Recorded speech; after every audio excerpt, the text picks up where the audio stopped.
Thank you all for coming, first of all. I'm impressed that the room is so full. Tanya, next year, center stage maybe? Okay, so a little bit about myself. I'm from Stuttgart, Germany. Germany, the only team that beat Sweden so far. I work for the truck industry as an IT professional for 15 years. We truckies proud ourselves of having a special business. We have a very big business, but also we're very hands down. So we have our colleagues that do the cars, and within the same company we are very different. The car section and the truck section, and we are often the guys who are not as stuck up as we're the guys who go, let's get this done. How can we figure this out? Let's do this. 2 years ago, we got a new CIO. The new CIO said, let's focus on the data. Our new strategy will be data is the new oil. And we, of course, thought that's a good opportunity for also us to look into what we can do more with our data. And we started to use Tableau. We started to do more analytics and to try to discover more insights from the data we already have. But first, let me tell you about the truck industry. We are a mass production industry. However, if you compare us with other industries like consumer industries, like you know this product pretty well. I counted in 2017 they had 52 variants, and that includes color and memory and the phone type, of course. If we look at our colleagues at the passenger car section, of course, a much greater variance. They go into the hundreds of millions. If you look into the truck business, so a car always has two axles. A car can have different body types. Chassis can have the car can have different chassis types. Can be sedan, convertible, limousine. That's a coupe. That's about it. But the truck can have multiple cabins, can have multiple numbers of axles, up to 5 axles. We have, I think it was 20 different cabin types. And if you look at the tank configurations for passenger car, you can get 2, the big one and the normal one. And for trucks, we have about 60. So if you multiply this all out, it gets a really, really big number. We had actually somebody who was trying to do a PhD thesis, and he was trying to calculate that number, and he gave up. That, of course, is the challenge for us. We have to manage all this data. So each variant needs to be properly documented. We need to make sure we really get a grip around the product that we're selling, because it, after all, is a Mercedes truck, best or nothing. So the challenge that we had when we did our last big truck projects, that was about 7 years ago, we said we want to give every customer the truck that he needs. And trucks can be, as I said, very specific. So what we did is we made our portfolio available, everything with everything. So if you think of our portfolio being two-dimensional, of course it's not, it's multi-dimensional. But if you think of, I'm sorry, I'm going to fix this real quick, I hope. Okay, let me just back up. So if you think of our portfolio as two-dimensional, what we did is we made every option available for every truck configuration. So everything is possible. However, this comes at a price, because each variant costs effort for us. If we do a change on a part, we have to ensure this change goes into each variant and is ensured that it works in each variant that we have. If we do calculations, we have to make sure that all the trucks adhere to the standards like vibrations and the heat in the engine room. Where does it go to? It needs to work for every variant that we're selling. And in the plant, we need to make sure each variant we can actually build. That's a lot of effort, and we were looking into chances to reduce our effort here. So what we did is, and this is all pretend data, it's just to demonstrate what we did. What we did is we checked what are we selling. And you see that there's areas where we sell a lot of trucks, But there's also areas where we hardly sell any trucks. And these are the areas where we have opportunity to reduce our effort without impacting the customers. We can take out those trucks and probably redirect the customers to other trucks without impacting giving the customer the truck that he needs. So to configure a truck, you need to make 300 decisions. You need to decide what cabin you want to have, what wheelbase you want to have, how many axles, and so on and so forth. 300 decisions. No customer ever comes into the dealership and says, I have it all laid out, I know exactly what truck I want, and only this truck will work for me. Everybody says, well, I have like 20 things that are important to me, the rest, I'll just pick what you have. And here we think that those trucks that are X'd out now, we can offer a different truck, a better truck, to the customer and still meet his demand. Why are those trucks better? I'll tell you in a second. So what we do is we take our portfolio and we basically segment it into two areas. The one we call the active portfolio.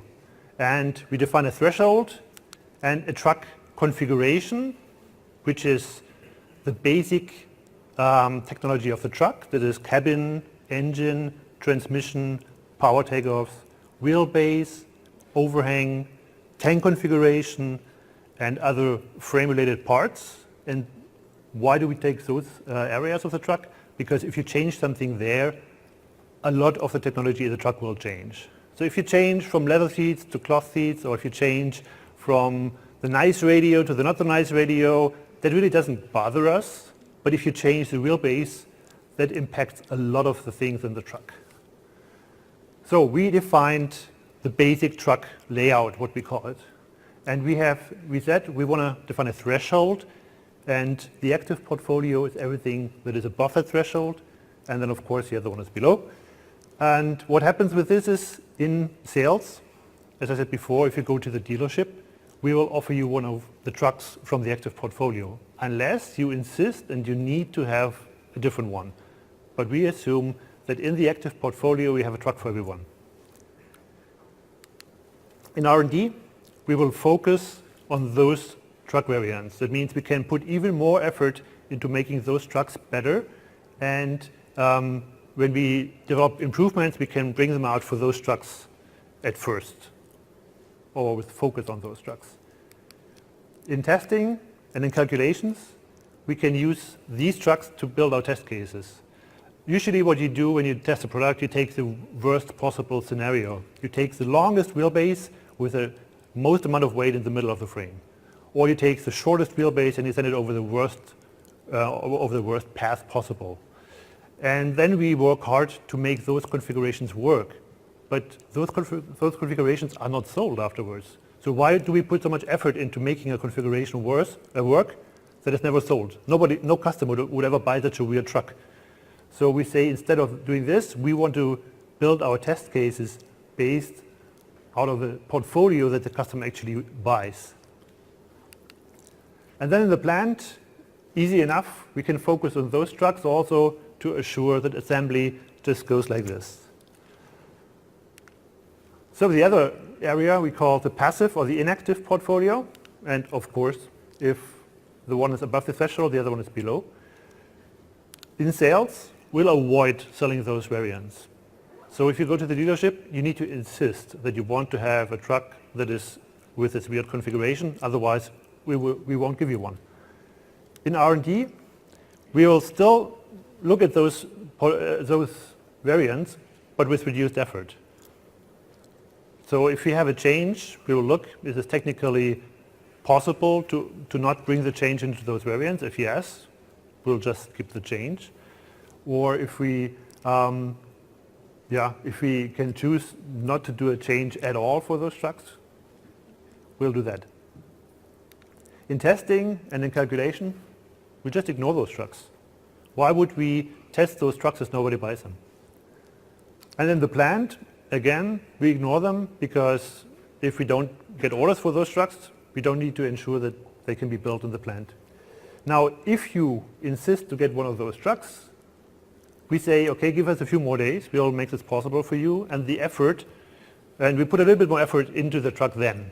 But the assumption is that we save a lot of effort on a lot of variants, and then we can put a little bit more effort into the trucks we actually sell and still save a lot of effort for putting it into the active portfolio. So when the order for a passive truck comes in, we'll check everything. We'll make it possible that this truck will work, same way that the other truck will work. However, this will take a little bit more time, so you need to wait. Right now we say 10 days longer for this truck. And again, we save on all the variants that we don't sell, we save this effort. Only on the ones we sell, and that's only few, we spend the effort afterwards.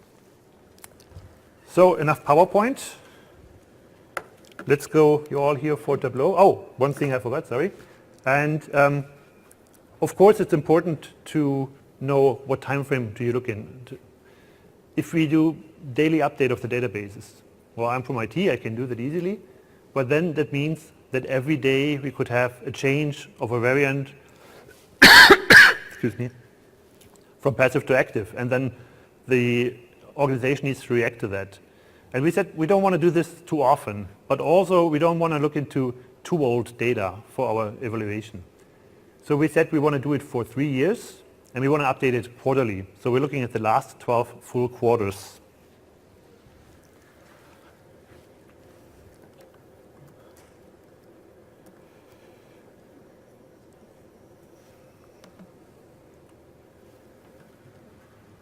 So what we did to approach this, first we needed to get our hands around the data. We started exploring the data. We looked at the ramp up of that vehicle. Interesting, goes up, it's good, but not much to learn here. So we looked at those are vehicles, piece by piece. Then we looked at the variance. So this is reduced by the repetition rate. Looks pretty similar, also goes up. Well, with the variance, I don't want to see them go up so much, but okay, I understand, it's very parallel. And now we look at the basic configurations we call layouts. And here you can see a different pattern. That's interesting. So put it in perspective, those are those three charts combined. You can see how the curves are much lower for variants, of course, and then for the basic configurations. But still, this shape, what's going on here? Why do we have such a steep increase on the basic layout variants versus the overall variants versus the trucks we sell? So what we did, we applied our definition from before. And now you can see we have the active and the passive, and then there's this big gray area here. And that was interesting because we didn't think of this first. Of course, we do have variants or layouts that we only sold prior to the 12 quarters we're looking at and never after again. And this is the first thing we need to consider is what we call retired layouts, and I take them out. Okay, now I can see the active portfolio is kind of similar to my overall curve, and the passive portfolio goes up pretty steep. So those are all variants that we sell with a very low with very few piece trucks, yeah, very low repetition rate. So this is actually the confirmation that we are here on the right track, because this curve needs to go down.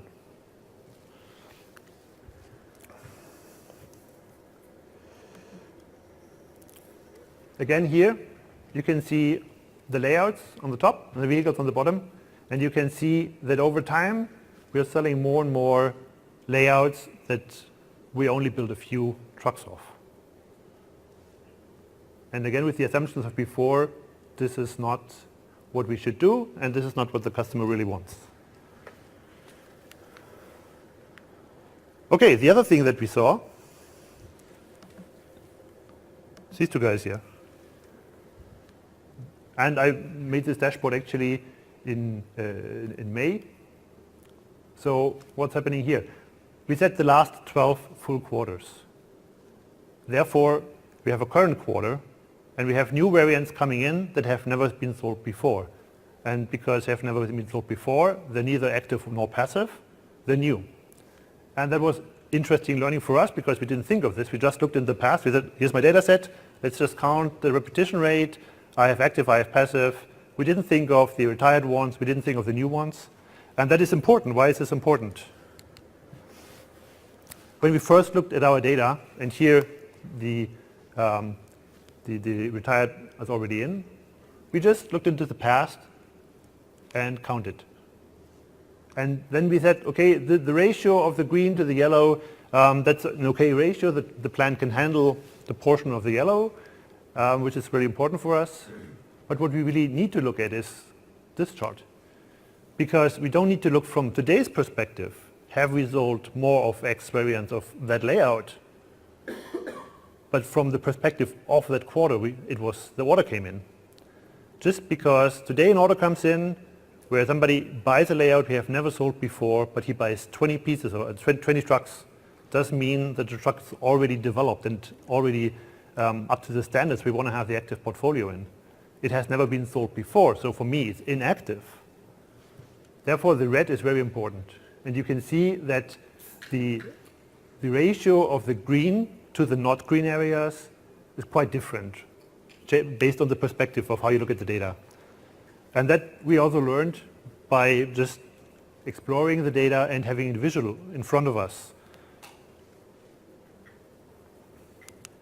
So this is all just for this presentation, and here is a picture missing. Doesn't matter.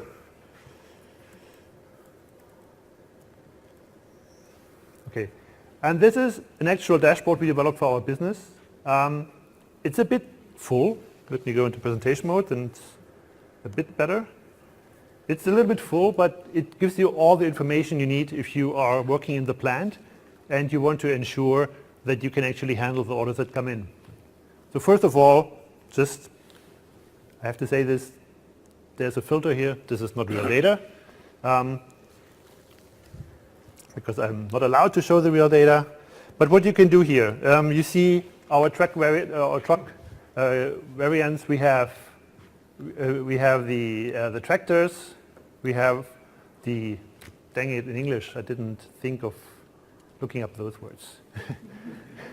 Okay, those are called Kipper in German, and those are called Kipper in German, those are called Pritsche in German, and those are the concrete pourer trucks. And then you can see the different axle layouts. We have 2x4, 4x4, and so on and so forth. These are all the very basic trucks variants that we have. And you can see here the number of trucks we're selling from this type. Again, not real data, but in principle, you can see that here. Active, inactive, and neo. So here you can see what comes in orders on each day. And the important thing is the green ones we just assume we can just build. Yeah? The green ones have been developed perfectly. They have been checked for everything. Order comes in, we build the truck goes out, customer's happy. What we need to look at is the area that's not green, the red one and the yellow one. Because here we need more effort to look into the trucks to make sure they are performing as well as you're used to if you're buying a Mercedes truck. And we need to make sure that in the plant we can build them. So it's very important for our plant managers to manage this number here. I'm not going into all the details of this dashboard. It's just one example of what we did with Tableau for this project. Okay, the other thing we did is we looked into the data and we found patterns. So by accident sometimes we find patterns like this. These are layouts that are successful. Customer buys a lot of them. And then all of a sudden it goes down to zero. What's happening here? So we looked for similar layouts that are different in only one option. And we found basically twins. So you can see there's a layout 1, it performs well, it goes down to 0, and then there's a layout 2, it starts out of nowhere right at the time where layout 1 dies. And again, there's only one option different. So we dug deep The option actually on this example was an exhaust pipe. And we were digging and digging, and we found out this exhaust pipe is related to emission standards. So emission standards change, and the codes change, the features change. And of course, a customer comes into the dealership and he wants to have a truck with the most current emission standard. And he doesn't care if it's Euro 5, Euro 6, Euro 6C, whatever it is. So in really, these layouts need to be consolidated. So basically what we need to do is we need to find a way to translate the old feature into the new feature to have an identifier for this layout that is consistent over time.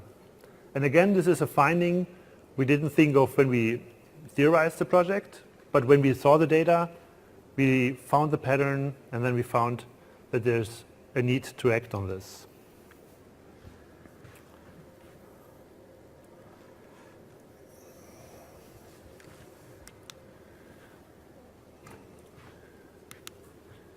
So Tableau helped us achieve multiple goals here.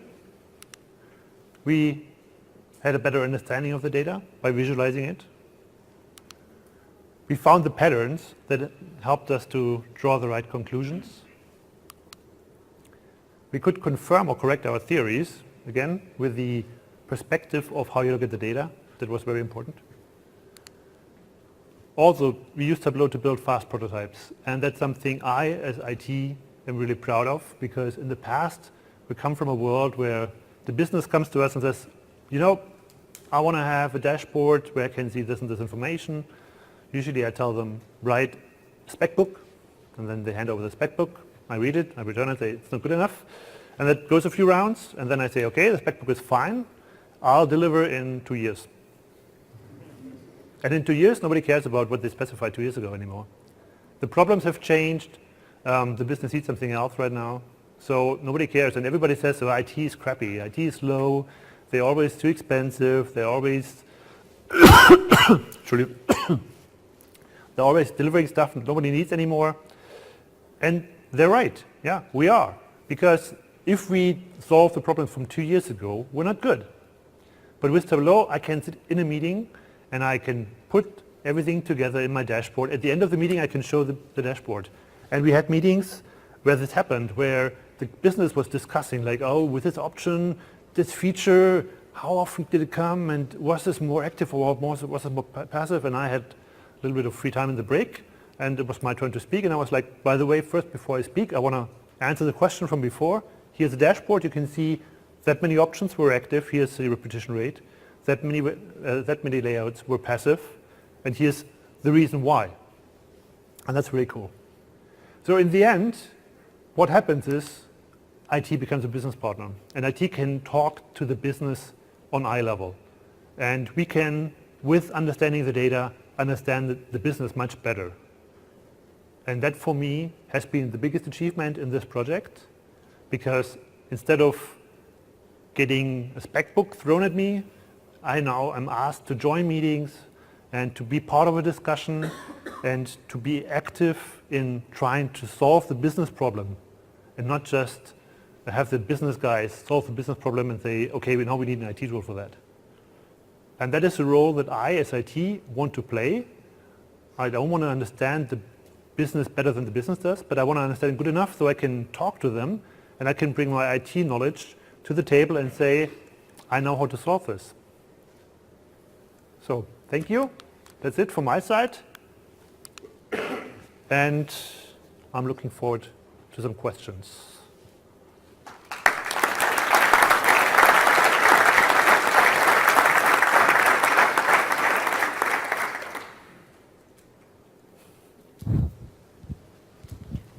Thank you for the presentation.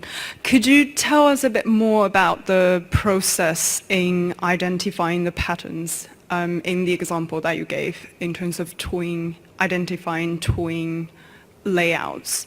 And I'm quite curious how manual that process is, especially you talked about how many different variants there are. Yeah. And I guess it's not really practical if you have to look through the data and try to identify which one pairs up. So I'm just quite curious about how that process is done. Yeah. Thank you. So the number of layouts right now that we have is 5 digits. And I don't want to look at the number of 5 digits one by one. How did we find this out? It was coincidence, actually. So I was looking at the most successful layouts, just the top 20, I think. And I saw the pattern already there, that layouts just die all of a sudden. And I wanted to find out why do they die, and I then took one of those layouts, and I was looking at the features, at the codes, and then I was trying to play around with the code to find the counterpart that is currently active, or currently that we're currently selling, that is only difference in very few options. So again, we didn't think that there would be something there, but because we looked at the data, I just wanted to find out which is our best layout. Yeah, and I thought, okay, these were the best layouts, but they died. What happened? And I think coincidence is an important factor. You should not underestimate it. You can't plan out everything, and you shouldn't assume that you know everything when you think about a business problem. So going to the data and just looking at it is a big advantage. Additional questions? I can shout up right now.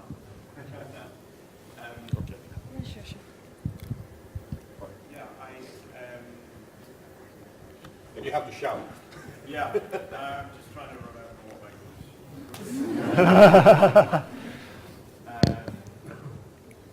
We have one in the front. Yeah. Okay? Okay. No pressure. You know your questions, though? Yeah, of course. I can imagine the size of data that you have to deal with to build the dashboards you have. You just mentioned that the layouts were in 10 to the power 5 and that across several years. How did you manage to process, how easy was it to process that data in or out of Tableau? And if you've used any other tools to do so? Yeah, so we also used Alteryx. Am I allowed to say it here? Yes, I am. So we also used Alteryx to do the data processing. In the future, of course, we'll use prep. But when we did this, there was no prep available. Sounds good. But actually, the data size is not so big. So we're talking about hundreds of megabytes, not more. And yeah, so we have a lot of data sets, and we have a string of 300 codes, which are 3 digits for each data set. But that's about it. I have the country and date and small things, but it's not just a big problem.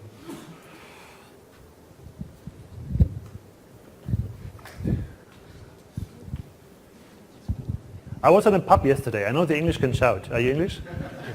Well, half Dutch, but I was shouting yesterday. Yeah, it was good. Yeah, I remembered my question now. It's about the important questions for the business that they need to answer. How much of that comes to you, and how much of that do you proactively think, oh, this might be interesting, I'll go to the business and tell them what I found? Okay, I'll give you the full story. In the beginning of the project, the business was working with a consultant agency, and they were downloading the data. They would go back to their office with Excel and Access databases, and at the beginning of the project, people didn't come to us. At the beginning of the project, people came to them and asked them, yeah, we need to know this, and they would do some Excel magic, and they're really good in Excel. They're like Excel black belts. But it was my goal. I said, we are the IT, and the consultants are here to help us find the right path to approach things, not to operationalize the things. Yeah, and for the consultant agency, they were like, well, it's business. If we have constantly requests from the Daimler business side, from the business area, we can still, like charge more money. It's great. But it was my goal to get them out of that game and get myself into that game, because I'm IT, not them. And at that point of time, I needed to be proactive. And I took the data and I analyzed the heck out of it. I was sitting, I was watching Spider-Man and doing my data. And I was going into the office in the morning, and I took my data out again and was like, I need to find interesting stuff. And I did. And now nobody goes to the consultant agency anymore. Now they come to me a little bit more than I can handle right now. But now they come to us, to IT, and say like, we need to know what happened to those vehicles, the customer's complaining, can you find out what's wrong with this layout, how many do we have of those? And we want to build a new, there's actually interesting stuff that I now remember from the truck, which I never thought exists. There is the code C7Q. It's the space that you leave available for the bodybuilder to put the feet in. You know, when the truck has a crane, then the feet go out, and you need to leave space for that, and that's really, really complicated. I know that from the data, and we wanted to do a better version of that fits more cranes. And they came to me, they're like, tell me for which trucks do we need these options? Can you find out what the customer needs? And I can with the data. And now it's really, the picture's completely turned. I don't need to be proactive anymore. I just wait for them to shoot me emails, invite me to meetings, and I need to actually think of ways how I now can make this a self-service for them, because I'm getting bored building all those dashboards for them. It's always the same for me, different questions, same dashboard. And that's my next challenge. How can I make this a true self-service where I say, here's the Tableau server, here's how you use these dashboards, here's how you ask the questions, have fun. Does that answer your question?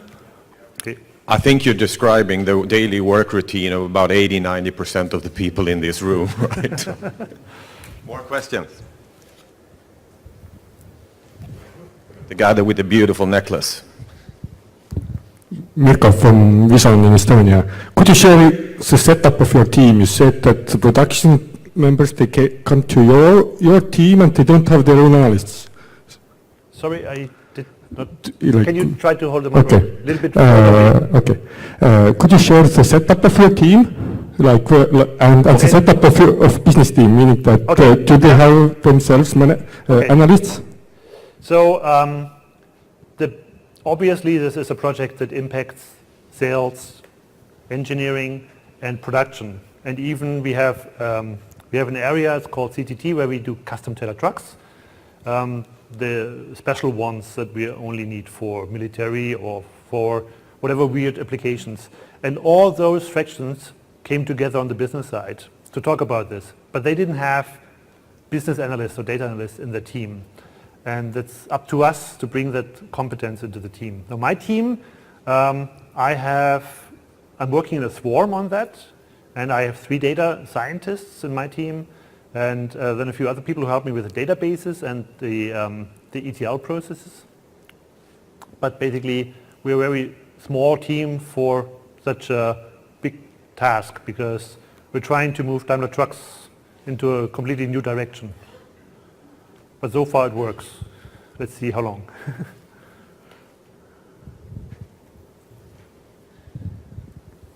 In terms of what you've done there, it's all very exciting. Do you think Daimler can apply that same approach to other parts of its business?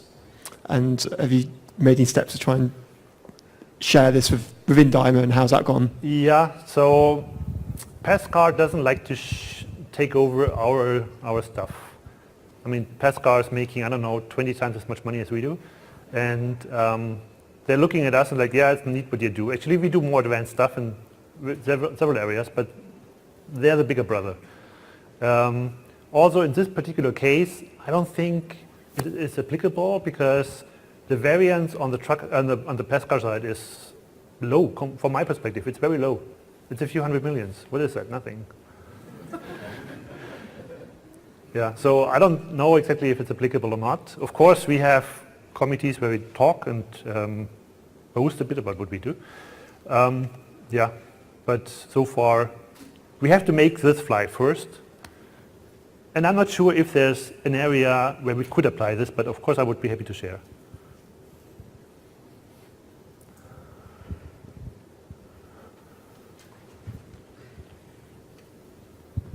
Have you made any move towards looking at predictive analysis for the future? Because you have a lot of sets and a lot of data on what people have been asking for. Have you looked at what people are going to be looking at for the future so that you can prepare your factory even better? That is a very good question, and we have thought about this. We don't have a solution for that now. But you're right. Right now we are just looking into the past to talk about what we're doing tomorrow. And of course, that is not entirely giving me the right picture. It is very difficult because it's not just numbers. Basically, if you look into the future, you would need to know what features will be a hit on the market and what features won't. And not just this new one steering wheel will be great, but this steering wheel will fly with this whatever dashboard for concrete poorer trucks with a wheelbase of 3,700. So the level of combinations we need to consider is really, really important. And that's what makes it so difficult to predict stuff. But we're working on that too and trying to find out how we can use predictive analytics.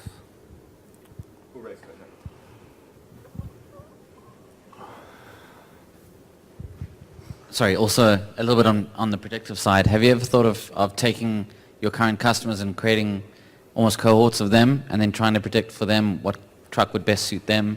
So almost before they come to you, you can tell them, A, what is your most profitable truck and what's easiest for you guys to manufacture, and then give those as recommendations when they first get to you as well. So a little bit different. What we're trying to do here really is to find out, and that brings us to a broader approach that my colleagues are working on, and we're trying to align the two projects.